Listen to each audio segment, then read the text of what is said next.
বিরাট খামারটাতে কখনো বৃষ্টি হয় না। আমার কপালের ঘাম দিয়ে গাছগুলিকে তৃষ্ণা মেটাতে হয়।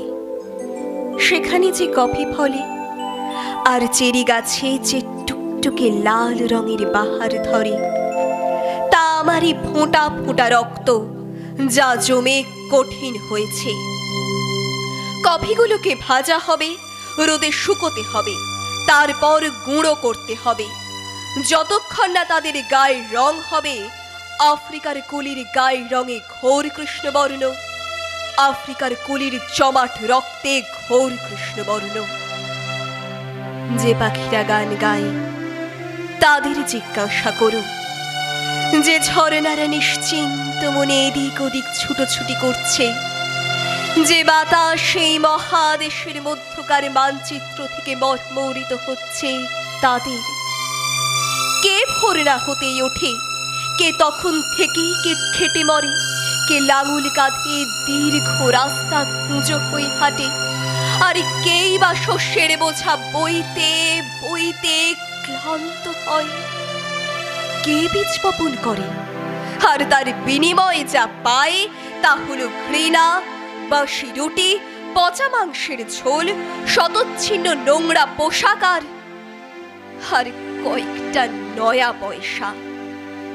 আর এর পরেও তাকে পুরস্কৃত করা হয় চাবুক আর বুটের ঠোক্কর দিয়ে। কে সেই মানুষ? কেউ পুরওয়ালাকে গাড়ি, যন্ত্রপাতি, মেয়ে মানুষ কেনার টাকা আর মোটরের নিচে চাপা পড়ার জন্য নিগ্রোদের মুন্ডুগুলি যোগান দেয়? কে সাদাত্মীকে বড় লোক তৈরি করে, তাকে রাতারাতি ভাপিয়ে তোলে, পকেটে টাকা জোগায়? কে সেই মানুষ? তাদের জিজ্ঞাসা করুন।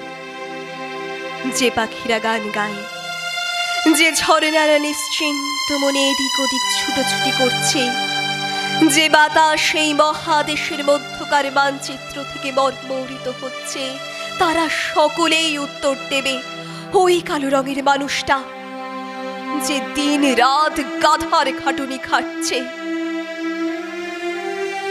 আহা, আমাকে অন্তত ওই তাল গাছটার চূড়োয় উঠতে দাও।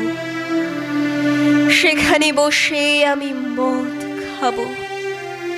তাল গাছ থেকে যে মদ ছুঁয়ে পড়ে, আর মাতলামোর মধ্যে আমি নিশ্চয়ই ভুলে যাব আমি একজন কালো রঙের মানুষ।